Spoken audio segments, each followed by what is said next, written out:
አርዝኩዌክ ወይንም የመሬት መንቀጥቀጥ ድንገታዊ የሆነ የመሬት እንቅስቃሴ ነው።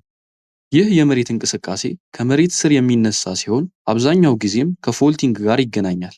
በባለፈው ቪዲዮ ስለ ፎልቲንግ ተመልክተናል። እሱን ካላያችሁ አይታችሁት ብትመለሱ አሪፍ ነው። በፎልቲንግ ጊዜ ከመሬት ስር የሚገኘው ድንጋይ ለሁለት ሲሰነጠቅ ከፎልት ላይኑ መሰረት አድርጎ የሚወጣ ከፍተኛ ኃይል አለ። ይህ ኃይል ከድንጋዩ በቫይብሬሽን ወይንም በእርግብግቢት መልክ ይወጣል። ታዲያ ይህ ቫይብሬሽን የምድርን የላይኛውን ክፍል እንዲንቀጠቀጥ ያደርገዋል። የመሬት መንቀጥቀጥ የሚነሳበት ቦታ ይህ ስፍራ ፎከስ ይባላል።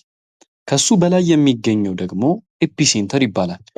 የመሬት መንቀጥቀጥ በሚኖርበት ጊዜ የመሬት መንቀጥቀጡን የሚያሳውቀን ወይ ደግሞ ሴንስ የሚያደርገው መሳሪያ ሲስሞሜትር ይባላል። ይህ ሲስሞሜትር ሴንስ ያደረገውን መረጃ ደግሞ የሚመዘግብበት ሲስሞግራፍ ይባላል።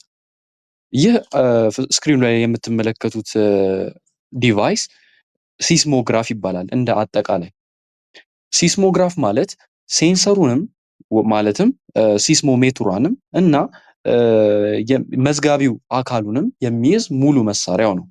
ነገር ግን መጽሐፋችሁን መሰረት አድርገን ስናየው ሴንስ የሚያደርገው ሲስሞሜትሯ ስትሆን የሚመዘግበው መረጃው የሚመዘገብበት ደግሞ ሲስሞግራፍ ይባላል ማለት ነው።